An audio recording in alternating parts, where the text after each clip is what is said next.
Meeting of March 29th, 2016 to order. Please join me in the Pledge of Allegiance.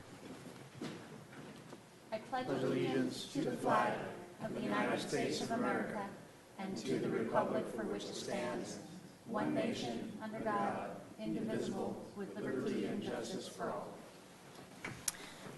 Please call the roll. Councilmember Dominguez.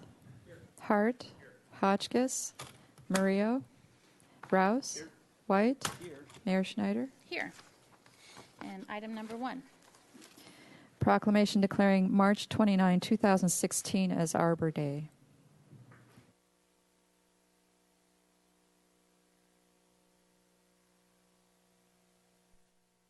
Good to see you. Arbor Day observances are held in California and in the city of Santa Barbara throughout the month of March. And the city of Santa Barbara has been designated a Tree City USA for 36 years by the National Arbor Day Foundation. And the city of Santa Barbara is proud of its more than 100 years of horticultural heritage and the health and diversity of its urban forest. The city of Santa Barbara maintains over 40,000 open space, park, and street trees and recognizes the importance of professional tree care and annual tree planting programs to sustain a livable community. And Santa Barbara Beautiful contributes to the health of the city's urban forest through support for the street tree planting program. And Santa Barbara Beautiful is celebrating its 50th anniversary of their incorporation in 2015. So that was last year. There we go.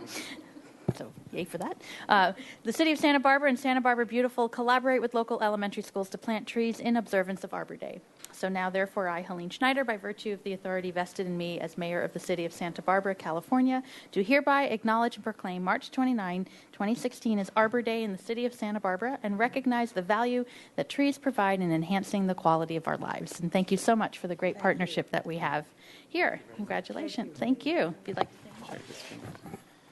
Hello, Mayor and Council. I'm Ricardo Castellanos, this year's president of Santa Barbara Beautiful. Santa Barbara Beautiful is pleased to announce that we have 4 local schools that we're partnering with this year for Arbor Day tree planting ceremonies, including Adams School, who's been a part since the year 2000. Santa Barbara Beautiful has helped the city of Santa Barbara qualify as a Tree City USA since 1980. And as we enter our 51st year, we're looking forward to our continued partnership with the city of Santa Barbara. Thank you very much. Thank you very much. Okay, any changes to the agenda? No, Madam Mayor. Okay, public comment. We have a couple of public speaker slips here. We'll start with Pete Del Bello, and Mr. Miranda's waiving his 2 minutes to him. So you have up to 4 minutes, and then you'll be followed by Jacqueline Fortini for 2 minutes. Good afternoon. Okay, Madam Mayor and City Council, my name is Pete Del Bello, and I am a Santa Barbara native. On Monday, I filed my appeal to the City Council regarding the proposed medical marijuana dispensary at 118 North Melpa Street. 11 sets like this one, 196 pages each, were delivered to the city clerk's office on Monday as I thoroughly addressed this situation. In other news, I want to thank the Sheriff's Department and other law enforcement officials investigating the triple homicide that shook Santa Barbara last week. Dr. Henry Hahn, his wife Jenny, and their 5-year-old daughter Emily were murdered. Dr. Hahn and Jenny were friends of mine. He was dedicated to his patients and was a popular practitioner of Chinese herbal medicine. As one of his patients for the last 4 months, I owe him more than he will ever know. In fact, I was scheduled to see him yesterday at 9:20 a.m. A pre-memorial circle for the Hahn family will take place at Henry's Beach on Sunday, April 3rd at 6 p.m. Also, please visit the Facebook page Friends of Dr. Henry Hahn. Hahn is spelled capital H's in Henry, A-N. This is not only a devastating loss to me personally, but to the entire Santa Barbara area. When I went to see Dr. Hahn, I was dealing with burning pain throughout my body. As Councilman Dominguez will tell you, when I was with his campaign, one wound up dealing with so much pain, I developed an addiction to Slurpees to cool my body down. And now with tax season upon us, I'll be actually saved all the receipts. So I'm probably the first person you'll ever know that will be writing off those Slurpees as a medical expense. And but Dr. Hahn developed an herbal concoction, an herbal tea that helped me with that pain. And as I mentioned, I miss him. I could not do what I've done the last 4 months without him. Please keep all of us in your thoughts and or prayers. I asked the legal system to seek the death penalty on the captured killer. I won't go into how my 3 friends were murdered, but it was sickening.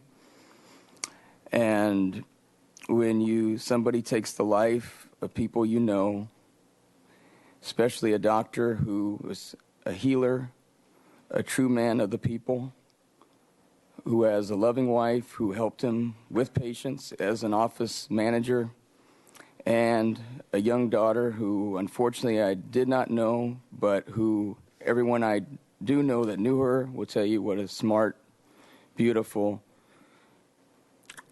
person she was, and it saddens me and sickens me that she will never have the future that we all have. And I just want to thank you, Madam Mayor and City Council, for your time. Thank you. Jacqueline Fortini will be followed by Tom Woodrow.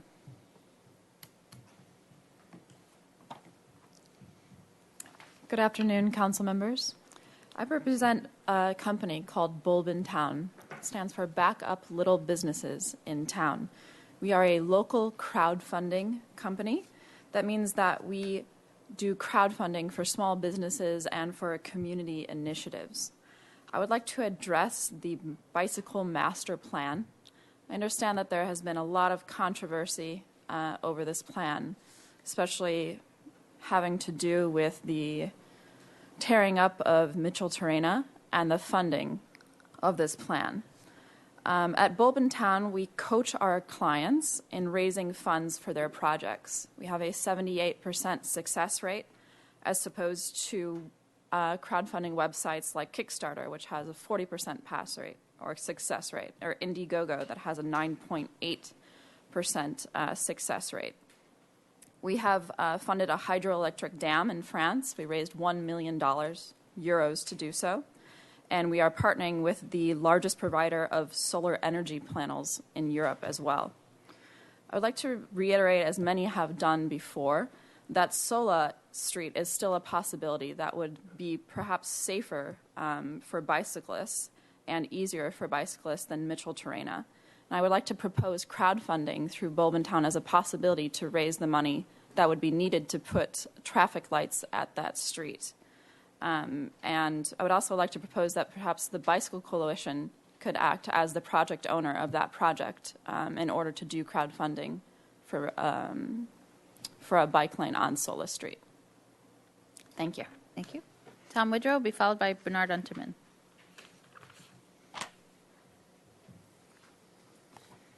Thank you, Madam Mayor and members of the council.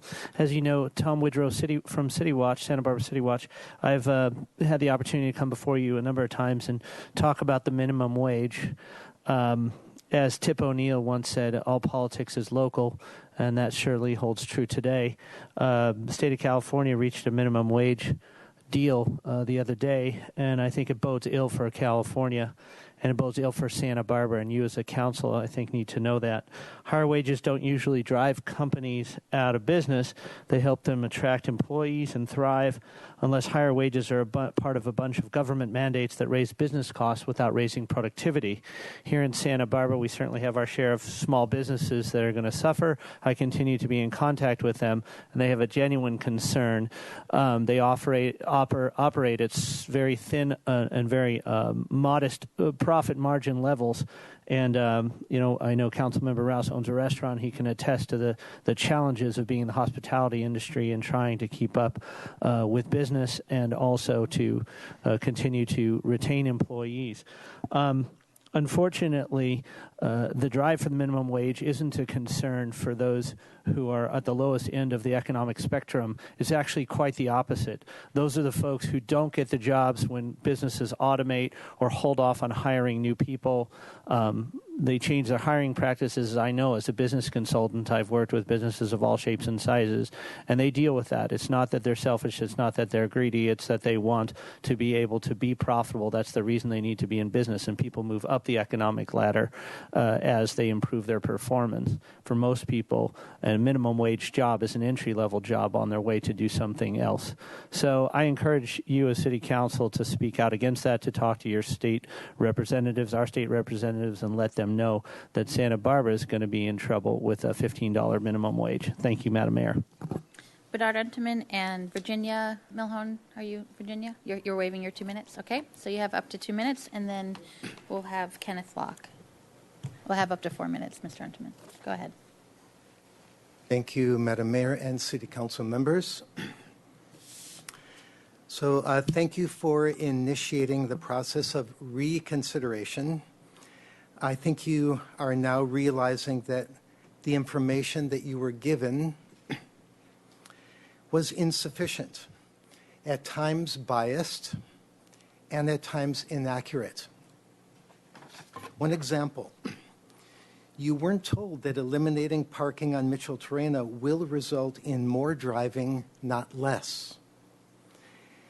And that all that extra driving, searching for fewer and fewer parking spots will result in more emissions into our air. This is something that you weren't told about. So you're now able to, with all of the new information, you're able to reconsider which connecting route from the west side to State Street is actually better. It's pretty clear that Mitchell-Torrena, being narrower, with 10 times more traffic, and and with the hardship, hardship imposed on so many people, is not the best choice. It's less safe for bicyclists, and it's the win-lose choice. Remember, one of the most basic principles of good governance is when a win-win is available, the win-lose is never better. Not only is a win-win available, Sola Street, it's truly a win-win for everyone. It's wider and has 1/10 the traffic, which makes Sola the safer street for bicyclists. As a bicyclist who does not own a car, I welcome the Bicycle Master Plan. The only modification it needs is to choose the safer route for bicyclists, the win-win street, Sola. Then you can be everybody's hero. Thank you. Kenneth Locke, and then the final speaker will be Brooke Hobbs.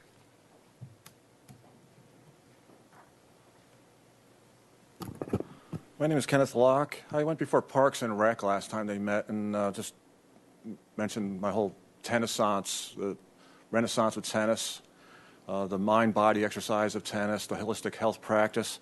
I have a Twitter account. I do some tweets, and I mentioned the whole idea that I represent the first fitness guru through the mind-body and holistic health practice of tennis. And it's kind of interesting to actually that I actually qualify as a fitness guru, and I can explain what one is. It's pretty much somebody who teaches, say, an athletic discipline who's been enlightened and explain the whole basis of the mind-body integration, spiritual balance, and holistic health. And I'm doing some tweets with the whole idea of mindfulness. So I'm actually the first teacher who can teach and make a student mindful of ultimately what they want to accomplish through tennis now. This is kind of the first opportunity for tennis players to actually have a mindful education where they will increase intelligence and increase in coordination. And then it just turns out that tennis has been kind of stuck in the mindless category, and we can actually understand that as being meaningless. It really doesn't have a meaning. The ultimate meaning would be to develop your whole body, both arms, in relation to in relation to the pure fundamentals, and that's what I'm actually teaching. But it's through understanding what I was able to accomplish, I can provide the community with the whole idea of what it means to be a mindful community. Thank you. Brooke Hobbs will be the final speaker.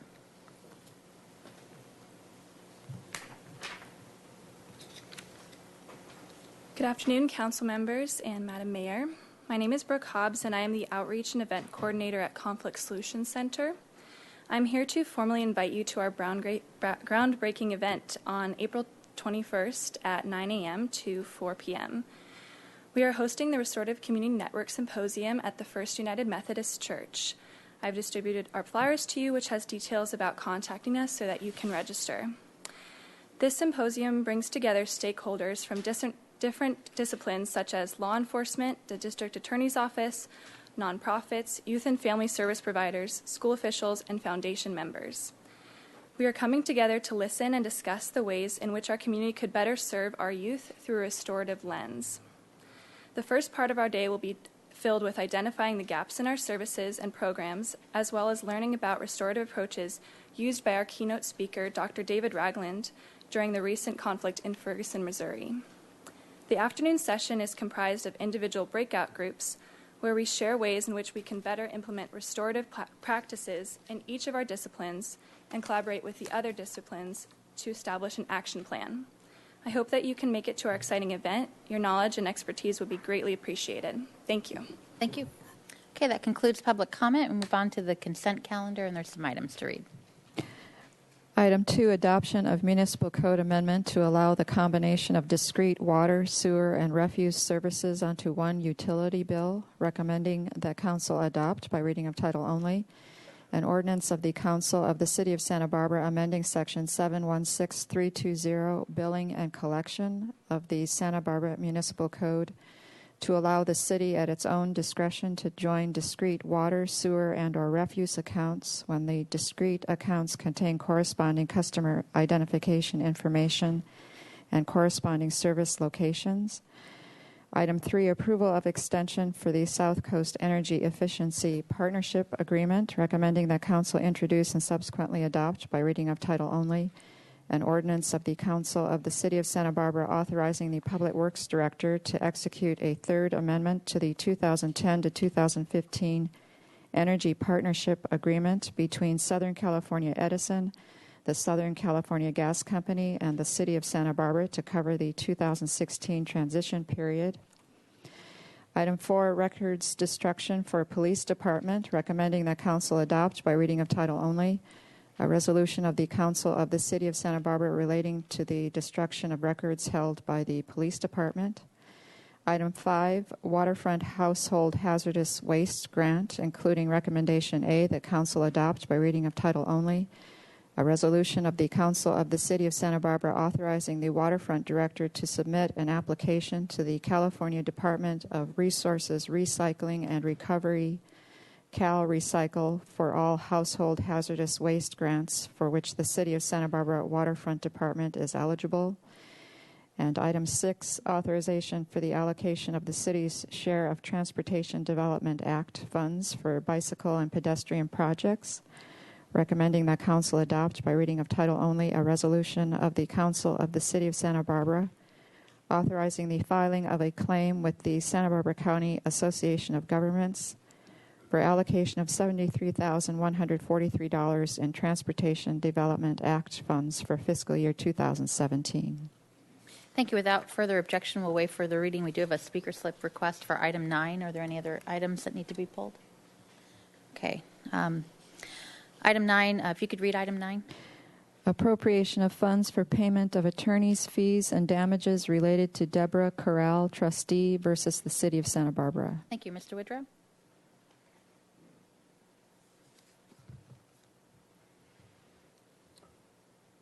Thank you, Madam Mayor. Members of the council, regarding item number 9 in the consent calendar, I received a few calls in the last couple of days on behalf of City Watch.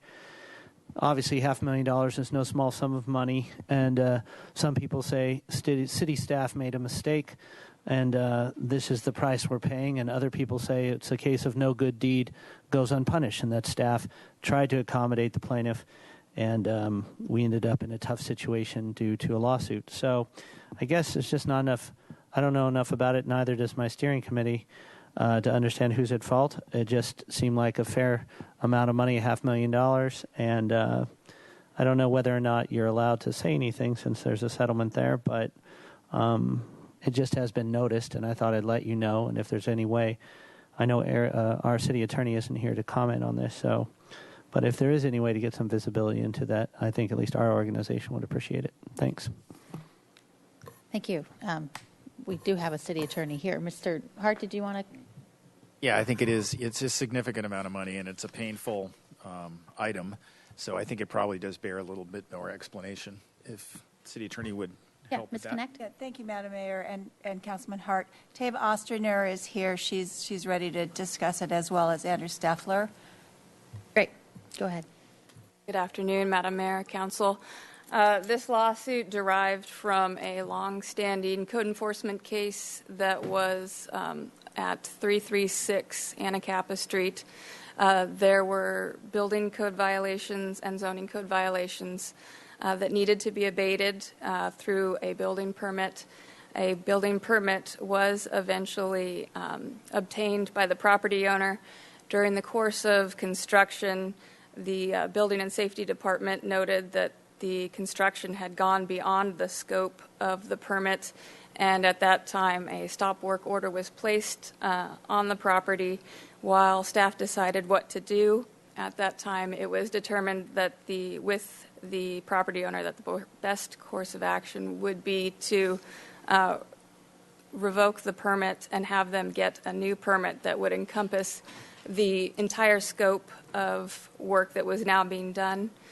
After several months, in fact, I believe it was a year, the property owner decided that they would like to change course, and they asked the city to reinstate the old building permit, which the city did to accommodate the property owner. Unfortunately, they did bring a lawsuit under inverse condemnation, alleging that there was a temporary taking of their building permit from the time it was revoked to the period in which it was reinstated.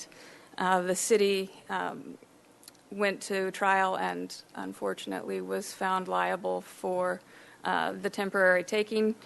We settled outside of court for damages, which is what is being brought to you today. Thank you for that explanation. Okay. With that, any other comments, or is there a motion for the consent calendar? I just do think, to comment to Mr. Woodrow's question as to how to characterize this, I think that my perspective is that this is a case of no good deed goes unpunished, that the city worked really hard to try and be flexible and to provide a path for this property owner that had building code violations and was doing work beyond the scope of what was permitted to do, to find a path that was less expensive for them to resolve in a cooperative manner. And the tables were turned in that process legally by that applicant, and the result was this significant judgment that in the eyes of the judge, the city shouldn't have proceeded down that path. Apparently, I guess the judge would have preferred us to be, strict arbiters of the rules and to not provide that person any kind of flexibility, and this kind of a lawsuit results in that kind of behavior from big organizations, because this is a lot of money to spend. And so we are constantly being asked, and our staff are being asked, can't you help us work with these very difficult regulations? Can't you help us find a path that's more reasonable and more cost effective to get, things done within the law? And, staff, I think, appropriately tries to do that. But when instances like this happen, it causes everybody, I think, to scratch their heads and think twice about doing that. And that is the world we live in. Mr. Hotchkiss? I'm sorry, Mr. Mr. Dominguez. It was that light on, and that's Mr. Hotchkiss. Frank, are you listening, Frank? Mr. Dominguez. Is that a social promotion? Did we make any changes to our internal procedures or suggest any changes to the ordinance to prevent this from happening again? Madam Mayor, Councilmember Dominguez, yes, we have adjusted our permit revocation and our permit reinstatement policies. Thank you for the explanation. Anything else, or is there a motion for the consent calendar? So moved. Okay. The second? Second. Moved by White, second by Rouse. All in favor? Aye. Okay, that's unanimous. Thank you. Move on to, there we go, item number 14. Presentation from Visit Santa Barbara. Welcome, Ms. Janega Dykes. Or welcome back, exactly. Good afternoon, Madam Mayor, members of the council. My name is Kathy Janega Dykes. I'm the CEO of Visit Santa Barbara, the tourism marketing agency. Oh, now, of course, this isn't. Is it on? We just had this going, of course, right? Let's go ahead. And click to the next one. So as we approach, oh my gosh, there we go. As we approach the summer season, which is certainly the peak season for Santa Barbara, this is really an opportune time to give you a fresh look at the current state of our tourism industry. We also want to talk about some of the trends that we're seeing, which certainly will impact our industry for the future. I will be presenting some highlights of some of our initiatives this past year, and then we'll end with addressing some of the destination development community issues that are impacting our industry and some of the things that Visit Santa Barbara is doing to address those. But as you know, the mission of our organization is to promote Santa Barbara as a destination for visitors. We want people to travel here and have a very positive experience. We want them to brighten their days. So I want to begin my presentation with a short video that really highlights the theme of our campaign this year, which was I Shine Santa Barbara. Oh my gosh, sorry.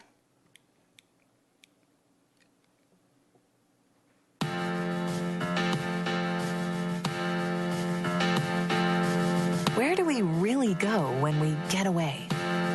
Who is that person we suddenly become? I am so sorry. I need to begin this again. I am terribly sorry. Hold on.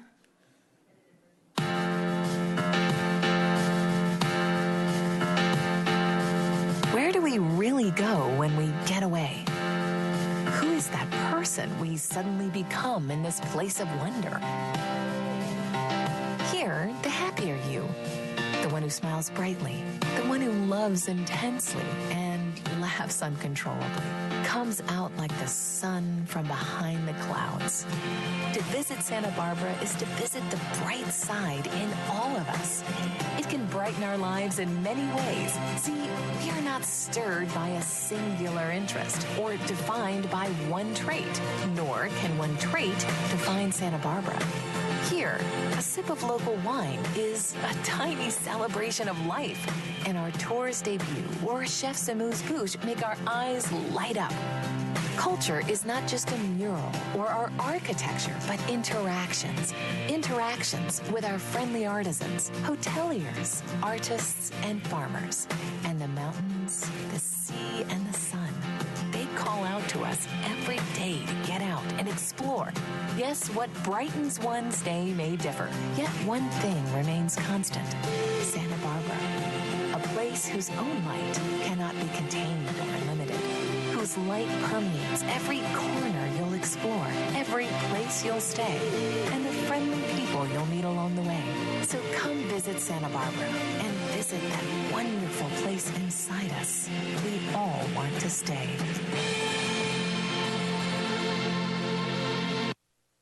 So let's talk a little bit of the state of the tourism industry. I know how to market the destination. I just don't know how to run AV. So It's important to note that some of the statistics that I'm going to be addressing really come from a variety of different sources. So we get our stats from PKF, from Smith Travel Research, from a lot of research that we actually conduct, and then certainly from the lodging industry as well, too. And I think if we take a look at the impact of tourism, we know that it is a huge economic impact for the community. In fact, 6.1 million visitors to the community. They spend about $1.5 billion, and certainly there is a very strong trickle-down effect. With this growth, we are certainly seeing an increase in the transient occupancy tax collections over the last 5 years. We know that business right now is plateauing, certainly in the last couple of months, and I'm going to address that for a little bit. Visit Santa Barbara completed the implementation of a 5-year tourism master plan, a strategic master plan. And with that, we've seen the markers of the occupancy increase significantly in the last 5 years. And we've seen occupancy increase by 10.4%, and certainly average daily rate has risen as well. And it truly is making us one of the strongest performing destinations, certainly in California. Overall, in 2015, which I do believe will be our banner year, we saw occupancy increase to 77.7% from 76.3%, and certainly the ADR continues to increase from 246 from 234. As I'd mentioned previously, we are seeing some plateauing. Certainly in the fourth quarter and into January, we've seen occupancy rates either flatten or decrease.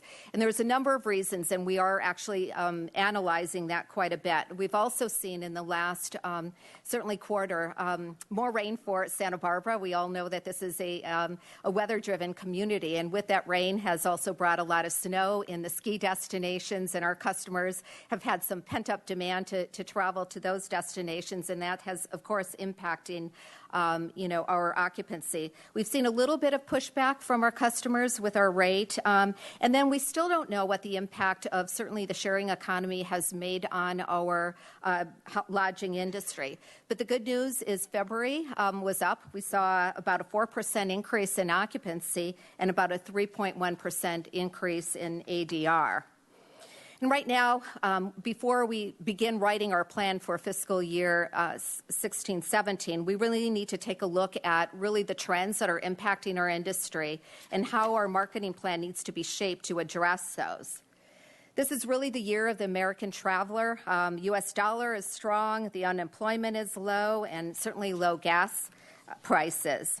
And the phenomenal growth of the Chinese travel into California is now showing up into our marketplace. And it's really a great opportunity for all of us here in Santa Barbara to tap into that audience. And we are, as I'll mention in a little bit. Leisure travel is on the rise. You may not be familiar with that term, but it's a combination of business and leisure, and certainly impacts our destination. So when people are coming here for conferences, of course they want to stay longer or come earlier, and we have an opportunity to extend their stays. And in fact, half of business travelers add personal days to each of their business trips. And as I'd mentioned earlier, we're starting to see the business starting to soften. However, we've also had strong peaks, strong growth peaks in previous years. Certainly in the last couple of slides, I've noted that too. We also have seen a little bit of a decline in the European market. While the U.S. dollar is strong, that means that there is a poorer exchange rate for our European and our Canadian visitors, and that business started to soften a little bit. We continue to really focus on the European business and also are looking at Australia and Asian as well. Last summer, certainly we had the negative publicity from the Plains oil spill, and that certainly indicating that Santa Barbara beaches at that time were covered with oil and on its beaches. Another factor that I'd mention is weather, looking at whether people are skiing or whether the rain has affected our business. But I think whatever the outcome is, we have really looked at this very seriously and addressed it very quickly. And I think that's one of the good things about Santa Barbara's marketing programs is we are certainly responding. We can quickly change our strategy and are initiating some campaigns down in Los Angeles to ensure that business picks up. So now I'd like to talk a little bit about our program highlights. One of the first things is certainly the launch of a brand new website. Hopefully you've all had a chance to see this. We really had three strategies when we took a look at the launch of our site. About 68% of our total visitors are day visitors. So one of the objectives is how to convert that day visitor into an overnight visitor. The second is to extend the stay. And the third is to convert those undecided, people who may be looking at a variety of different destinations. And we want to convert them to Santa Barbara. So we put together a very beautiful, aspirational website that I'm sure you'll agree once you take a look at it. We also are ahead of the game in experiential and social media marketing trends and the development of engaging content. And an example of that is certainly this year's I Shine campaign, which was an integrated strategy including digital banners, email, print, social media, and a microsite. And part of this campaign were market activations. We actually took Santa Barbara on the road and went to various events like the Sausalito Arts Festival because that's where we know our customer is. And then the Golden Globes gifting suite. So what you may not know is each of the awards, the Golden Globes and the Academy Awards, provides these gifting suites for a lot of the celebrities and then also a lot of the media. And it gives destinations or other products an opportunity to promote their products. So we took a look at that, and I'll show you a short video on that. We're here from Visit Santa Barbara, and we wanted to just bring a little bit of the destination here today. I actually just go to Santa Barbara because it's so beautiful. That whole area there is just that kind of wonderful feeling.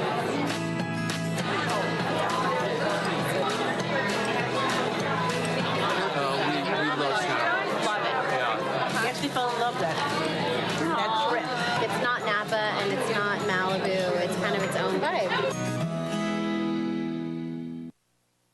Overall, the campaign, we saw an estimated 31 million paid media impressions and 179 million impressions in earned media value. So it really was quite successful. This fall, we also launched a new Small Inns campaign, too. So when we formed our Tourism Business Improvement District, we wanted to make sure that this new funding would really promote all segments of our lodging industry. And certainly a large portion of our lodging segment is made up of these small inns independently owned. So we organized a new campaign specifically for those properties with 60 rooms or less. And then another campaign targets meeting planners. We're really targeting those planners who can bring conferences, whether they're large or small, to Santa Barbara. I talked a little bit about the impact of the Chinese visitor to California. In fact, this is the first year that Visit Santa Barbara started focusing on the Chinese visitors. We're really looking at the small groups of Chinese visitors, those that are interested in coming to Santa Barbara looking for our culture or for our culinary resources as well. Currently, about 18% of our total business mix is made up of international visitors. And certainly this market is so important for us because they like to spend a lot in our retail shops and certainly in our restaurants, and that impacts our local retail tax. And then, in fact, California has more than 45% of the market share of all Chinese travel to the U.S. Visit California, which is the state's tourism marketing industry, is investing heavily in the Chinese market. So it's an opportune time for us really to capture and leverage those opportunities for those Chinese visitors as they're looking beyond the gateway cities of L.A. and San Francisco. This year, we also launched a China-ready seminar for our hospitality industry because unlike other international markets, working with the Chinese visitor is a little bit different. We need to make sure that we have guides that are able to speak Mandarin, that we have the services available for the Chinese visitor that they are certainly looking for when they're traveling.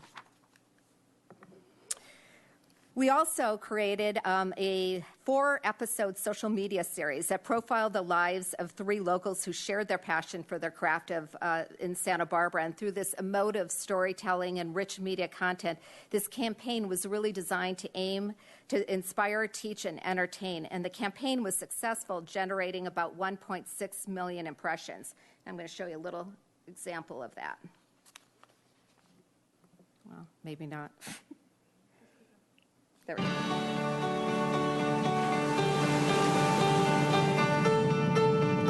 I get out of work and it's pretty much almost golden hour already.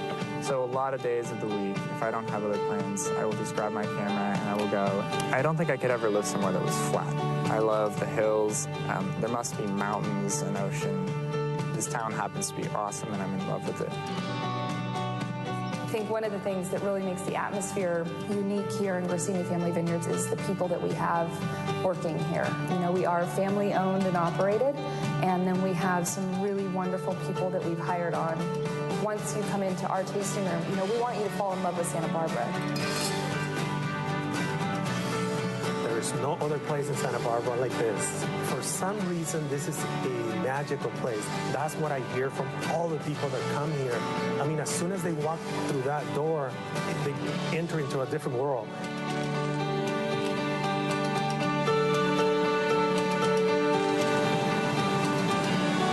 You may recognize a few faces there, too. In December, Santa Barbara was the site of a 2-hour episode of Top Chef California, the reality show that certainly features foodies. Our film commission worked with the production to develop the storyline around a local seafood and wine emphasis. And the episode was titled Spines and Vines, kind of interesting, which aired to an estimated audience of 2 million, generated about 28.8 million potential impressions. And certainly following the Refugio oil spill, which occurred last May, Visit Santa Barbara had to quickly regroup to mitigate the negative conversations that were occurring. This was certainly at the forefront of our peak tourism season. We needed to make sure that our season was going to be strong throughout the entire summer season. So given Visit Santa Barbara's obligation, among other things, to promote Santa Barbara's natural beauty, beaches, wildlife, outdoor activities, and attractions to both domestic and international vacationers immediately following the spill, Visit Santa Barbara really took a look at a number of different initiatives. The first was to hire crisis communication specialists. We contracted media monitoring services to monitor the conversations that were being had in the media, not only domestically but also internationally, distributed press releases. We distributed daily briefings to our hospitality industry because, of course, they were also faced with a lot of questions by their guests and also being faced with potential cancellations.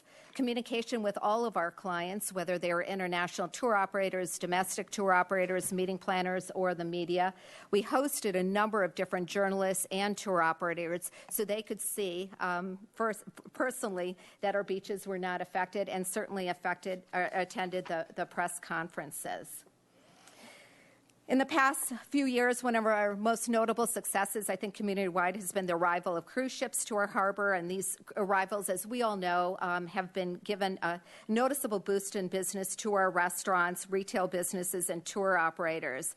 This effort has certainly been spearheaded by the city, by the waterfront, by Visit Santa Barbara, by downtown Santa Barbara, and certainly the Chamber of Commerce. And this is really clearly a successful example of really strong collaboration, all with one kind of mission in mind. Certainly our goal has been about returning or encouraging cruise ship passengers to return to Santa Barbara and stay overnight. And according to research that we conducted 2 years ago, about 40% of first-time passengers are planning to return to Santa Barbara in the next 24 months. We will be updating that research project again this fall. And our public relations team primary job is to generate positive stories. And we saw we were in a lot of the best lists this summer, certainly or this past year with National Geo Traveler, Condé Nast Traveler, U.S. News, and then also Condé Nast Traveler with Most Beautiful Towns, too. One of our objectives certainly has always been about generating group business to Santa Barbara. This includes bus tours, domestic and international, or group meetings and conferences. And this is just a slide that kind of talks a little bit about some of the initiatives that we conducted this past year. And I think most importantly for you all, you need to make sure that the money that you are funding us is working efficiently and working wisely. So we're always measuring results and efforts, calculating hotel room nights, meetings booked, clicks on our website, coverage by the travel media. Last year, we conducted a research, an advertising conversion study to really take a look at our advertising program, make sure it's working in the way that we had hoped it was. So this study used a survey methodology, conducted online surveys in 16 major domestic geographic markets, resulting in about 6,000 completed responses. The data was then weighted to reflect the actual resident population in each of those geographic markets studied. And the survey question for awareness and recall of our destination advertising, and if it influenced the participants to travel here. So obviously you see the key findings here on the screen, which means that the program worked. The estimated visitor spending ROI from advertising programs was 83. For every dollar spent on advertising, $83 was returned back to the local economy. And then the estimated tax ROI from advertising programs is about 3.9 to 1 as well, too. We also learned that over 100,000 incremental trips were generated as a result of our advertising program last year, too. So this study has certainly given us a lot of positive indicators and formulas we can use in the future, but I think it's always nice to look at the numbers here in some of these infographics. And these are just the 15-16 numbers to date, so obviously we have not yet completed this year, but you can see that right now we've got about 20 million advertising impressions, about $15 million in publicity value, about almost 700,000 in website visits as well. About close to 20,000 room nights have been booked, 83 film productions, and about 245 sales leads. And these are leads generated by our sales department for group leads.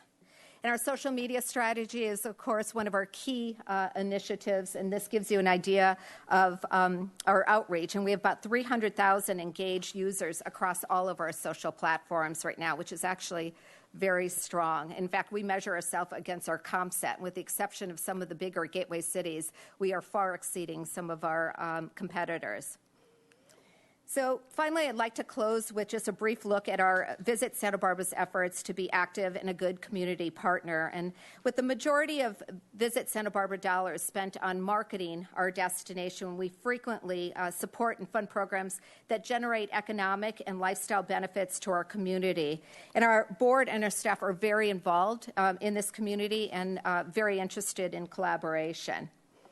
Certainly, air service development is certainly one of our key initiatives. I know certainly the airport is also focused on this. In fact, we are working with Hazel to provide any resources that we can in providing and developing air service. And one of the things that we've done is certainly we have a brand new air service with American Airlines from Dallas. So we have committed $50,000 for marketing support. And this is one of the key criteria when an airline is looking at a destination for a new service, that they do need some of that guaranteed marketing support. We're always ready to step up and do that, and we'll be spending that in the next couple of months. We've also pledged $75,000 for a revenue guarantee fund, should that be needed, to try to attract new service to this area.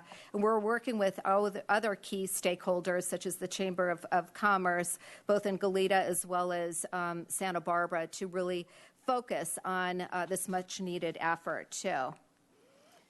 Several years ago, as I'd mentioned, we conducted research for the cruise ship industry. We will be going ahead and doing that again this fall. And certainly we work in tandem with other organizations, such as the Santa Barbara International Film Festival, such as Film Feast and Epicure, which attracts locals and visitors alike. We also support a lot of visitor services. Of course, our job is certainly to market Santa Barbara, but we want to make sure that they have the positive experience here in Santa Barbara, too. So we do sponsor the Downtown Host Program and the Mobile Visitors Bike.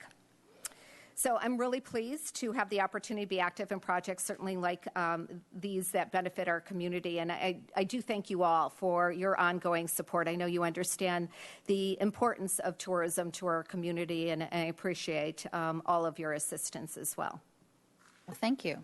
I don't see any speaker slips, so it's just up to us for any comments or questions. I first want to thank Visit Santa Barbara and yourself for whenever we have a group from our sister cities or other dignitaries. Last week I had a contingent from the Ukraine here that we can give little Santa Barbara mementos to bring back and coordinate with your office with making that happen. So thank you very much. I think it does make a big difference in having that kind of hospitality, and they bring back things to their home city, and hopefully then that means they can come back and spread the word about the red carpet the little red carpet we can bring out when we can. So appreciate that very much. Thank you, Madam Mayor. And we also are very supportive of those type of initiatives because they will tell all their friends and family about how wonderful Santa Barbara is. Right. Mr. Hart? Well, as the council liaison to Visit Santa Barbara, I regularly attend your meetings as often as I can, and I just want to say I'm as impressed, today getting this presentation as I am monthly. The staff, the work that you do, the members of the board really professionalize this effort in a way that is really unparalleled in my experience in dealing with the promotion of our tourism industry. You quantify what you do. The quality of the products that you have are just incredible. It really represents the community well. Your really agile response to the oil spill, being quick and decisive and communicating the facts to people was really helpful in turning things around. So, and I absolutely understand the value of the return on the investment that we make in partnership with Visit Santa Barbara to promote the community. It generates revenue that the city desperately needs to provide services to residents, and it just, I think, makes everybody feel good about living in this community. So thanks again for your work. Thank you. Mr. Rouse? Thank you, Madam Mayor. I still want to find out from the Ukrainians how they open a business in 2 days. I thought that was going to be fabulous. Great presentation, as usual. I want to go back to the airline enhancements or subsidies, whatever you call them. I know other communities do this as well, and it can't be from a governmental source, as I understand. It has to be from a business entity. That's to do correct, Madam Mayor, Councilman Rouse. The city of Santa Barbara cannot fund a revenue guarantee fund. It doesn't mean that other government agencies throughout the county can't. So they are able to do so, but because you oversee the airport, you are not allowed to do so. So we are looking to the business community in funding this revenue guarantee fund. So revenue guarantee fund, would you like me to explain what that is? So a revenue guarantee fund is generally when an airline is looking at a community, especially now when it's very competitive, they want to make sure that they will make their profits, certainly launching new service. So often communities will suggest to those airlines that they do have these revenue guarantee funds. So in case that service did not make their profits in that initial year, they could make up those profits with that revenue guarantee fund. The funds can be generated from a number of different sources. In most other communities, it is generated by the businesses. So we are hoping that maybe our local business community will be interested in contributing to this fund, particularly if many of their employees are flying to certain destinations and would prefer to fly out of Santa Barbara versus LAX as well, too. And as I had mentioned, Visit Santa Barbara has already pledged $75,000 because this is so important for our hospitality industry. We're able to open up new markets. Dallas is certainly an example. We're able to really look at, tapping into that Dallas market for winter business, for summer business, for group business as well, too. And all of our hotels are very thrilled to have that opportunity. Oh, I think it's a fabulous effort. I was curious to know the relationship between the dollars. I mean, how that works. There's $75,000. So as you go out to the business community and you say to them, X number of dollars will get us. How's the metric work? How do you do that? And there isn't a concrete number, and I think that's the difference. I had the privilege of joining your airport staff at an air service development conference recently, and as we sat through some of our meetings with the airlines, each airline has a different threshold, so there isn't a magic number, and it ultimately depends on, I think if we're looking at service, let's say, to San Jose, which may require fewer dollars, or to Chicago, which may require more dollars. The goal, of course, of the airline is to make sure that this new service is sustainable. They don't want to tap into air revenue guarantee funds. So this money may never, ever be used, and often it's not in other communities. But it is a way to perhaps suggest to the airlines, take a chance, and that we have those funds in the event that those profits are not met. Very good. Thank you. Mr. White. Thank you, Madam Mayor. And I just I do have a question, but I just also want to make the comment. It is such a joy to have you make your presentations here. This one included. You are one of Santa Barbara's Energizer bunnies, and your presentations are smart and interesting and well crafted. And my question is about the cruise ships. Yes. Just to give, you said you're doing some research on it. Sounds like you're involved with that. That's one of the programs that we've had the pleasure of watching grow. Now, is it six years, something like that? Maybe is it 6 or 7 that this effort has started? So we have a little bit of a track record on it. Can you talk to us a little bit about your research and what you're seeing there? Yes, thank you, Madam Mayor, Councilmember White. We were involved with approaching the cruise industry at the request of the city during the economic downturn, and at that point, we needed to look at different new revenue sources. So we started approaching some of the cruise ships, and they were, of course, very excited to look at coming into Santa Barbara. This year, we expect to have about 31. I think what's important to note with the cruise ship industry is that we primarily only take cruise ships from January through May, and then again from September through December. So really during our shoulder periods, not during the summer season, when the town, of course, is filled with a lot of visitors already. We also try to attract those cruise ships midweek. In some cases, we will go ahead and take Saturday or Sunday arrivals, but the goal is certainly attracting more of the midweek arrivals. Case in point, we had a cruise ship yesterday. We also have one tomorrow as well, too. This is really a collaborative effort, again, with the city, the waterfront department, certainly the Chamber of Commerce, and downtown Santa Barbara. There is a hospitality desk that is set up along the waterfront that greets all of the passengers. And I just saw, I think you received a positive, amazing, glowing email from a cruise ship passenger who said that this was one of their best experiences, and our town really does welcome them well.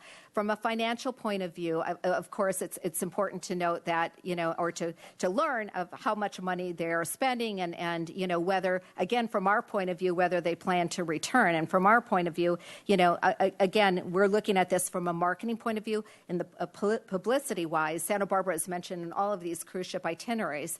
And then, of course, trying to encourage those visitors have a positive experience, that they go back and then they rebook their vacations here as well, too. So I think it's really been a win-win situation, certainly for everyone. I know that we work very closely with a lot of small tour operators whose livelihood is really dependent on this cruise ship industry.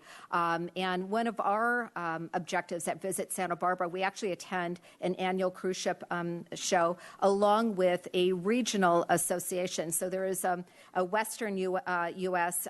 cruise ship industry marketing association. We participate in that, but we work closely with them so that we can also meet with the shore excursion managers, encourage them to also broaden some of their shore excursions that they may be offering to their passengers too.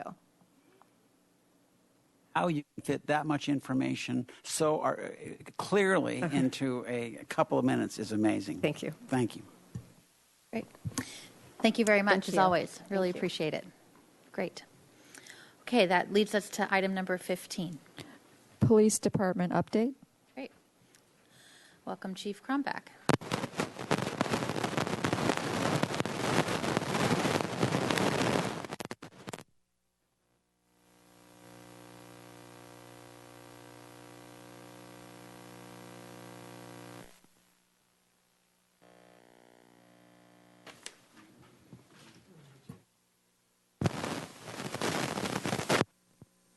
Good afternoon, Madam Mayor, members of the City Council. That is a tough act to follow. Maybe next time we'll throw some movies in too. This is probably going to be pretty boring compared to that, but we wanted to take an opportunity just to give you a brief update on some of the things that have been going on over the last couple of months in the police department, and we're going to focus on some priorities, and so there'll be some questions for you at the end if you want, but not to go through step by step through the entire department. So the priority that we are faced with now is, as you know, is our staffing levels. We have an authorized strength of 143, and 126 of those are currently filled, with 17 vacant. And we have projected out for the next 6 months, and we're projecting to have another vacancy due to retirement.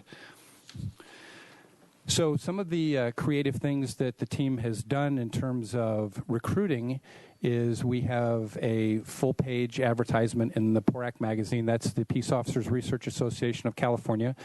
Over 66,000 members, and is the largest statewide organization in the nation. And so this reaches people who are currently employed by policing organizations in many capacities, not just police officers, and people who think they want to maybe come into law enforcement. The next is a full-page advertisement in Recruit Military magazine.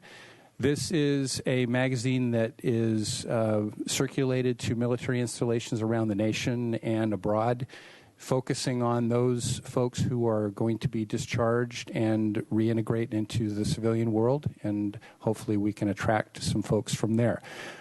We are currently the only policing organization that advertises in this magazine. And we have a copy for each of you, by the way. Another effort is our media. On KEYT, Fox 11, we have commercials that are airing there. In the theater, a 30-second advertisement prior to you seeing your movie. And also, as here on this kiosk, several like that around the campus at UCSB.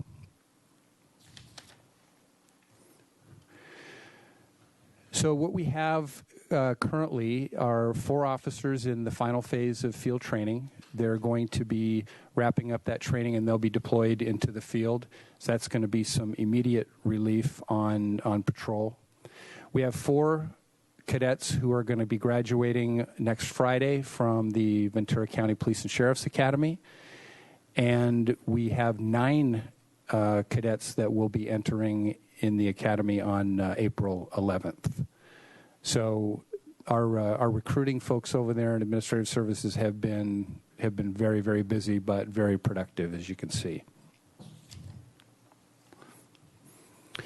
We have 4 lateral police officers and academy graduates who are currently in background. This is exciting because lateral police officers, as you know, are currently employed in a law enforcement organization. We can immediately put them into an abbreviated field training program and probably within 10 weeks have them deployed into the field. Academy graduates would go through a 19-week training process, but then again, we don't have to endure the 6-month academy program with them. So there's 24 entry-level people in background from a test that was given in January, and we're looking to take the top folks from that group and put them into the Allen Hancock Academy in July.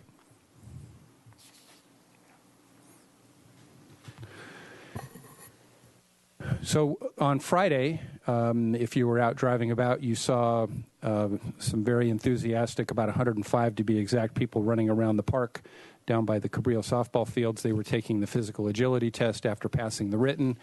And so we're looking at this group to go into the academy starting in October of 2016. And then we have another batch of lateral and academy complete people that we will begin to process and interview the first week of April. I wanted to give you a snapshot of just kind of what we're hiring in folks, and not that we want the organization to mirror the community, but we don't use race and ethnicity or gender as a hiring factor. But I think it is important just to highlight the 4 officers in field training. As you can see, 1 Asian, 1 Caucasian, 2 males, 2 females. And also importantly is we were able to harvest these people from the local area. Santa Barbara residents, and so that is important. And the couple who are from the Tri-Counties area, we'll forgive them, but they'll integrate. There are 4 trainees, as I said, that are going to graduate from the academy, and so there's their demographic: 1 Latino, 3 Caucasians, 3 male, 1 female, and again, locals from the Santa Barbara area. The 9 who are going to attend the academy on April 11th, Asian, Caucasian, Latino, and 8 males, 1 female, and 4 from the Santa Barbara area, 4 Tri-Counties, and 1 from down south in L.A. And then you can see what we have in terms of those that are in background. And we have 2 applicants who indicated that city employees referred them, so they are going to be eligible for the recruitment and hiring bonus.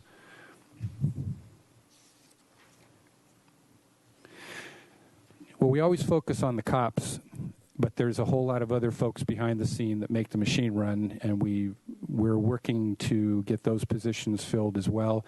We have 7 dispatchers in background. Our Public Safety Communications Center is running pretty short right now, and but those fine folks they're getting it done. But we are going to get these people through background, get them into training. Community service officer, we have 3 folks who have been offered conditional job offers, and once they complete their processing, they'll be on board.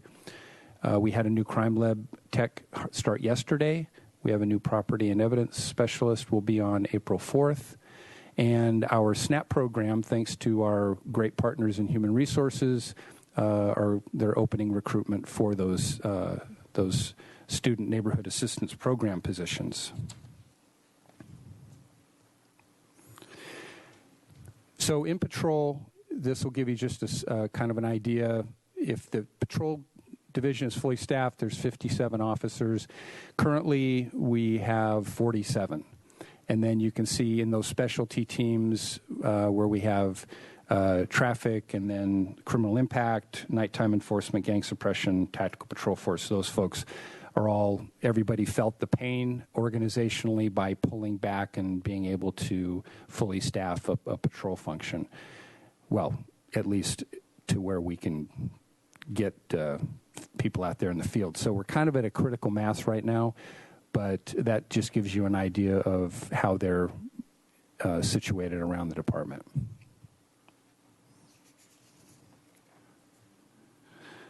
So our CSOs, very successful program. Those folks have worked a little over 1,600 hours over the last 3 months and issued 75 municipal code citations, and they're just a tremendous help down there, freeing up officers to go do other things. Just their mere presence, I think, is very helpful. It is a uniform presence downtown on State Street, so those folks are doing a good job. Downtown directed patrols. So in the last month or so, we have allowed shift lieutenants and sergeants to effectively utilize their resources. Take your people and put them where the problem areas are. And so this has resulted in the nighttime folks and the daytime folks. So daytime leaves a little early, and they meet up with their off-going shift, and they will come down and do some patrols in areas that need some attention and get people up and moving and get them off of State Street. As you know, the downtown area has some issues that we have been trying to be very responsive to the Downtown Association and the business community, so that helps alleviate some of the problems and not having to deal with that when the business is open and folks are showing up to use those businesses or patronize those businesses. They have shifted their work hours to, again, address some times where the need is great. And then with the nighttime enforcement being not staffed at this time, we're using some grant funds to target alcohol-related issues downtown, such as underage drinking, people with false IDs, driving under the influence, just kind of taking those grant funds and using them for what they are purposed for, but just kind of in a different way. little outside the lines. This reflects the work. We're responsive to calls of the homeless encampments, and as you can see, there's some before and after pictures of the tactical patrol people coming in and cleaning up those areas.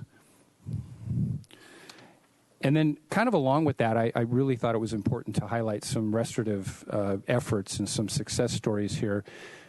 Even though there's only one person over there and 2 civilian specialists, they deal with 122 clients and veterans in the homeless and veterans court.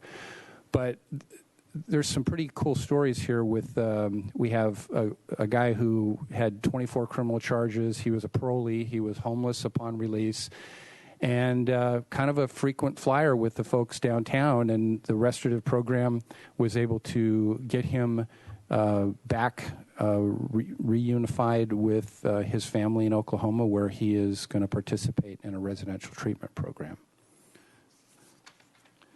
And we have a 31-year-old veteran who had been homeless since he was discharged in 2010, had some mental health and PTSD issues, accumulated 4 criminal charges, and he's been reunited with his family in Texas.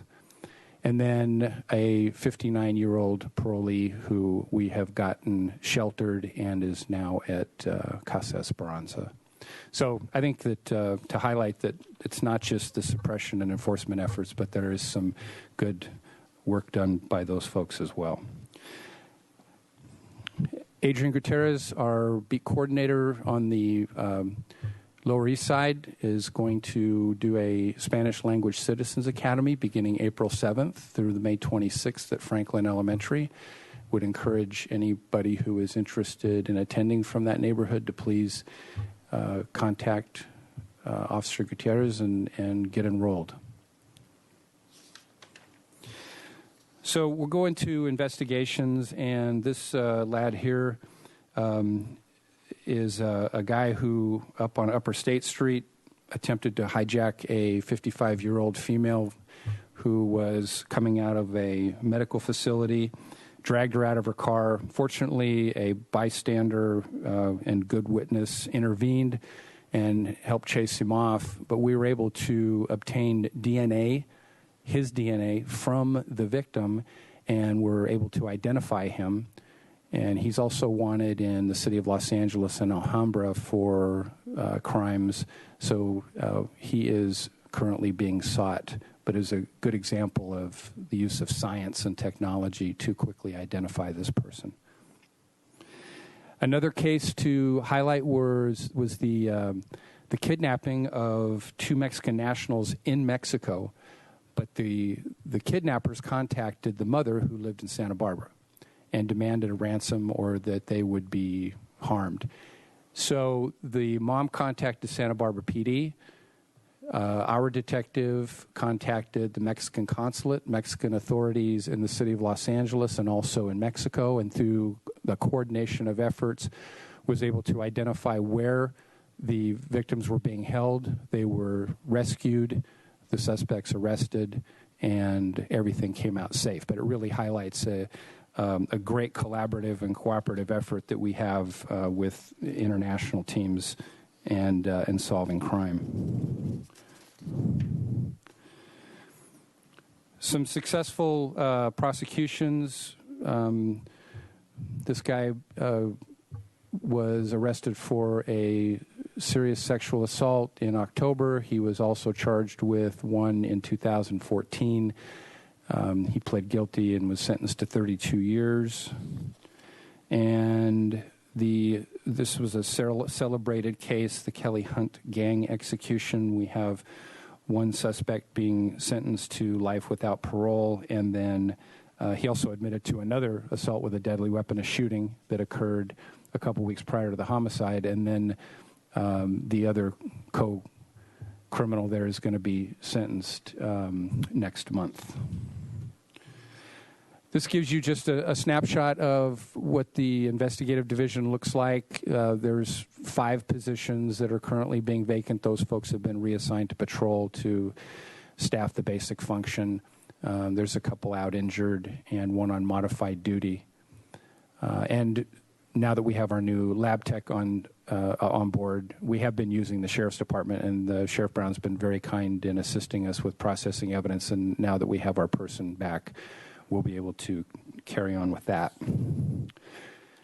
This is a familiar slide the mayor used in State of the City. Shows a nice steady decline in crime since the late 1990s, with a few peaks along the way, but does show a steady decline over those years in crime.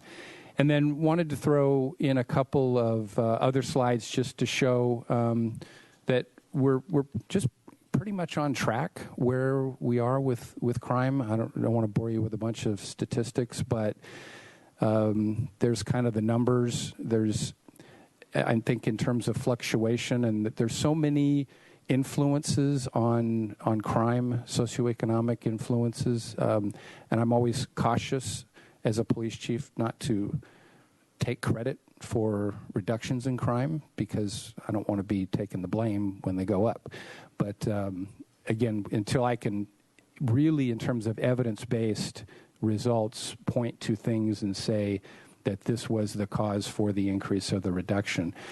I will point out in 2014, we had, it looks like there was just quite a year there, and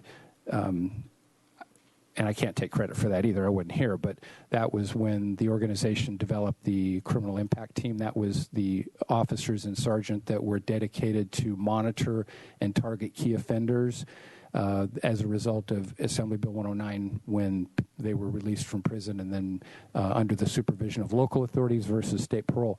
So that, I think the attention on some of those folks pretty much drove them out of town because they just couldn't function and couldn't resort to their criminal ways.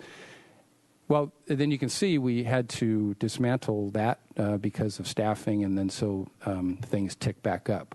But I think in terms of averages, when I look at the numbers, we're in pretty good shape, in spite of the staffing issues and the level of service that we're able to provide now. And as you see from the recruiting efforts, I think things are only going to get much better, and then we'll see these numbers a little bit differently in the future.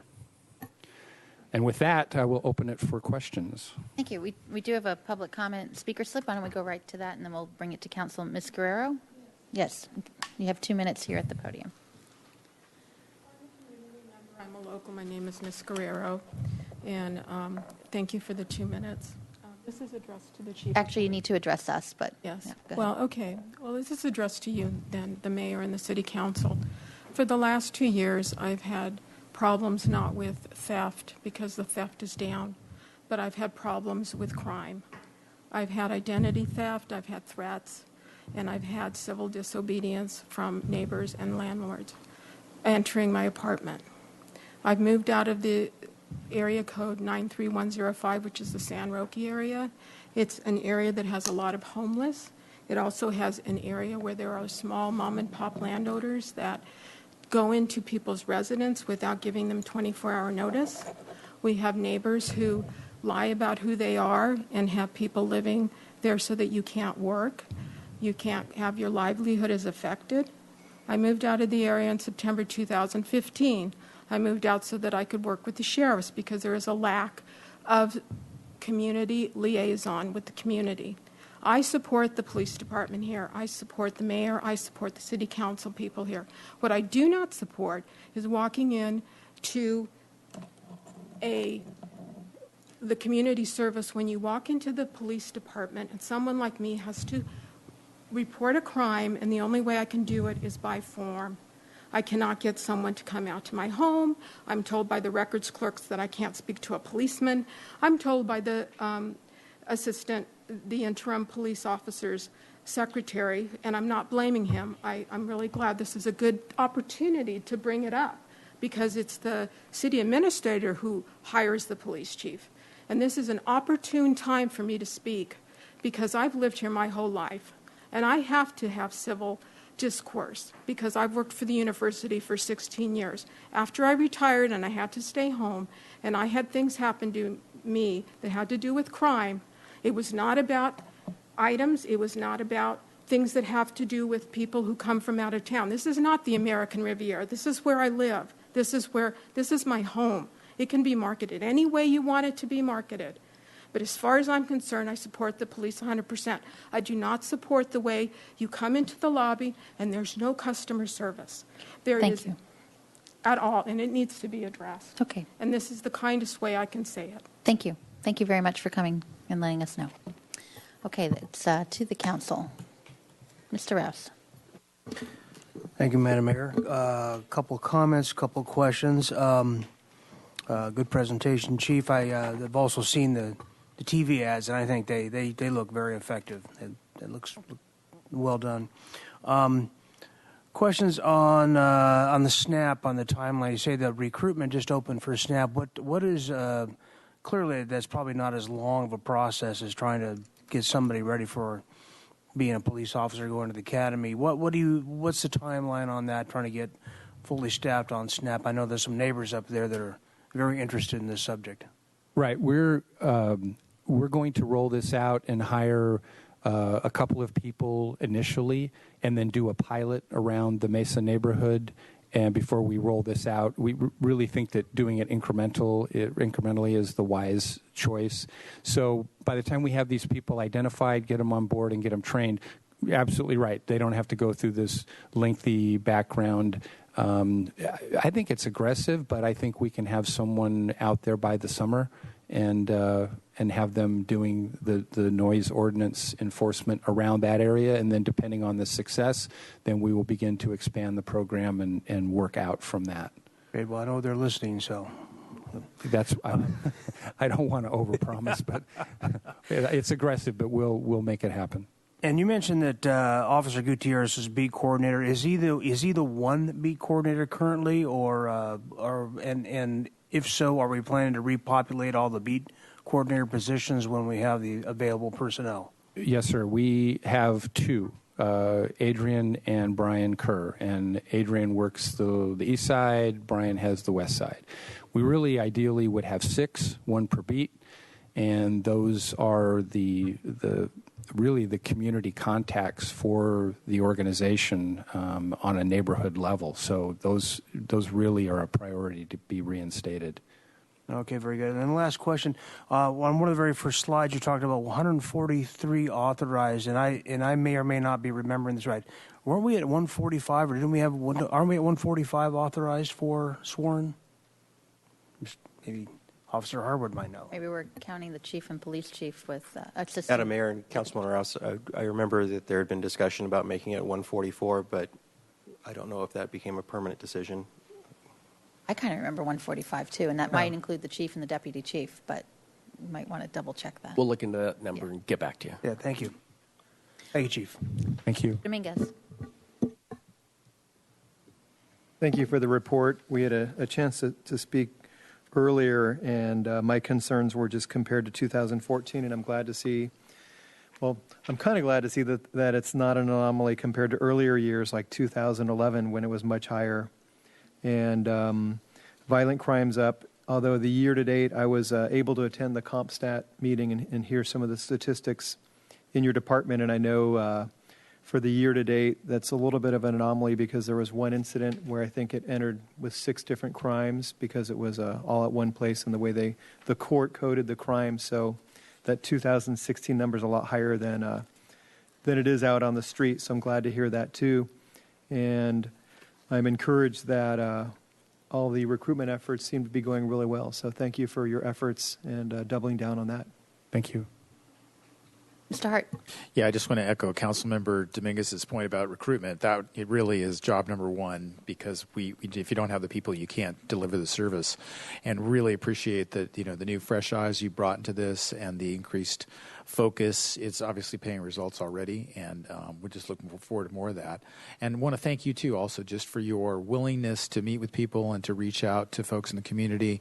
Notice that every time you've been in this room, that you actually are working the room in the back of the room, saying hello to people and projecting, a friendly face, a welcoming face. I know that you were concerned when Ms. Guerrero was mentioned that she was not happy with service, and I know that you're going to follow up with her, and I think that it really speaks to a really great new breath of fresh air in your position, and appreciate it very much. Thank you. Mr. White? Thank you, Madam Mayor, and thank you for your report. And it is neat to see the next iteration of just someone grabbing this opportunity, which the mayor initiated a number of years ago to have the chief make a periodic report, and how you've made it. This is your special way of doing it, and obviously the recruitment piece is the key, and you've hit it hard and great. I have a question about that, and that is on the Allen Hancock piece. I didn't understand how that fits into your recruiting system. I know Allen Hancock, and I know they have the public safety training specialty for this county, really. Could you describe a little bit what that effort was? Well, there's the Ventura County Regional Police and Sheriff's Academy in Ventura County, and then the Allen Hancock facilities, where many Santa Barbara agencies send their people to be trained, and we happen to be located right in between. We can take advantage of both. Right. Historically, the organization has sent people south and trained them there, although we are going to take advantage of going north, because of, if we wanted, we'd have to wait until October. I see. And this is an opportunity to take advantage of a training opportunity that's close by, and we can do it in July. And so if we can get some top people, and it's a departure from the way of doing it, but it's there, so we're going to use it. So it just bumps it up a few months, and yes, why not? Yes. Okay, I see. Great, thank you for that. And then on the CSOs, let's see, there are 6 now on board, and then you have 2 that have gone through background. Did I understand that correctly? And then what's the total possibility there? Am I missing the numbers? Well, what's going to happen is, and this is something that will break the hearts of many because the CSOs are so loved, but 2 of them are going to become police officers. And so now it's going to probably develop into a farm club, and we'll develop good people. They will go to be police officers, and so we're quickly backfilling behind them, hence the 3 that are in background to become CSOs. So we are now fully staffed with CSOs, and then a couple are moving up, and we're backfilling that. Is that right? We're going to be we're fully staffed. We're about to be not fully staffed, and very quickly we will be back fully staffed again. Well, that sounds like a very efficient use of that resource. Last is this non-safety patrol effort began with the yellow shirts and the blue shirts, and at one point, the conversation was that there would be a yellow shirt on Milpas, one on Cabrillo Boulevard, and one on State. Has this evolved in some way that I'm missing a piece of, and now that isn't the case? Or can you bring us up to date on? I knew there was going to be a question I couldn't answer. Okay. Riley? Madam Mayor, Councilman White, what we refer to as the blue shirts are the restorative policing, right? Mental health outreach workers. Right. Their function's a little bit different than the yellow shirts. So the status of the community service liaisons, the yellow shirts, has been a little bit in flux. I think we've been waiting to see what kind of success we would experience with the CSO program. And ultimately that might replace the community service liaisons in the long run. But currently we still have both programs running concurrently. And Madam Mayor and Councilman Wright, I've seen them deployed both downtown and on Milpas. I haven't physically seen them in the waterfront, but I assume they're in the waterfront as well. And I haven't seen them on the waterfront either, and that's kind of the one I probably patrol or walk my dog on the most. So I am interested in that, perhaps going forward, if we could hear a little more, just as you did with the CSOs, do a numbers piece on that as well, because that's obviously all of those areas can benefit from that. Thank you for your presentation. Appreciate it. Yes, thank you for your presentation. As I understand it, the Allen Hancock Academy location is relatively new, right? So that is, I'm excited to see. I think, was it you, Mr. Casey, or was it? Yeah, it was. We took a tour of it, I guess, about a year or so ago, and so it's a great opportunity to be able to have another option. I think this is our first time using the Allen Hancock Academy grounds. Is that correct? That's correct. Okay. Great. Well, that's very exciting to see. And Madam Mayor, yes. I just real quick, I would mention, because the chief, I thought, was a little humble in this, but we're sending 9 to the academy, which we believe is the largest number of potential officers we've ever sent to an academy. So Yeah. we're being very aggressive in seeing some results. Yeah, it's pretty much a brand new facility. So to be able, and I think that actually helps because some of them may actually live closer in the area anyway, right? I forget if they stay on site or they have to travel back and forth during their time at the academy. Well, we house them in Ventura County simply because of the commute, and I think Allen Hancock is it's in Santa Maria, so it would probably be the same situation. We would have to house them there as well. It's a long drive at the end of the day, and certainly in the morning it adds another probably 3 hours a day to their commute just to be on the road. Okay, good. Great. Well, thank you for your presentation and for your presence. I've been told by many that people appreciate seeing you around and about, and they're happy that you're here. So are we. Thank you. Thank you very much. Okay, with that, we'll move on to Councilmember Committee assignment reports, if there are any. I'll just start. I want to commend and thank Nina Johnson and Tony Ruggieri on working with Paul Casey and myself on the State of the City. I think about 500 people showed up that morning last week, including about almost 50 folks who came just for the presentation piece, which was a new component of the State of the City, where if you didn't want to buy a ticket but want to hear the presentation, you were able to come for that portion of the morning, which was a great partnership, and so I appreciate that. And to thank Opera Santa Barbara for their flash mob. I think that was a big hit as the part where I wasn't speaking, but it was a nice surprise. So, but thanks for Nina and Tony in particular for working on a lot of the details and putting that together. Mr. Rouse.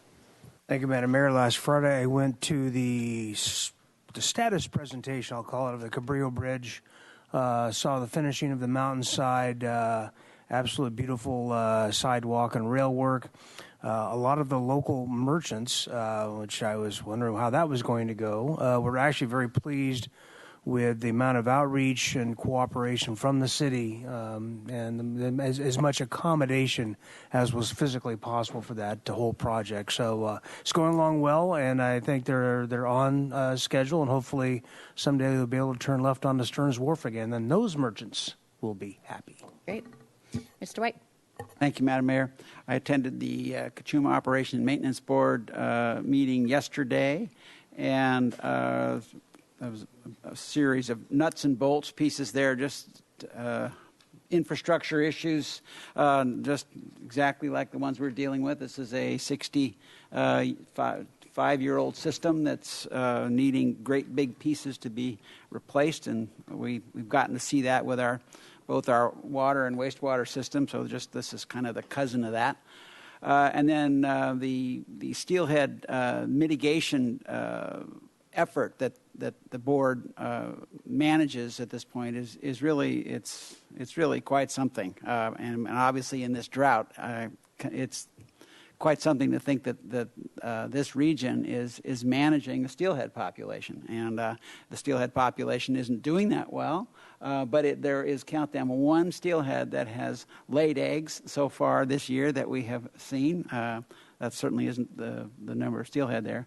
And last, one of the really impressive projects that's going on that's kind of similar to what's going on in the city of Santa Barbara is the Keota Creek, which is the north-facing cousin of Refugio Creek. If you think about Refugio Creek going north to south down to the coast, Keota goes from south to north into the Santa Ynez River.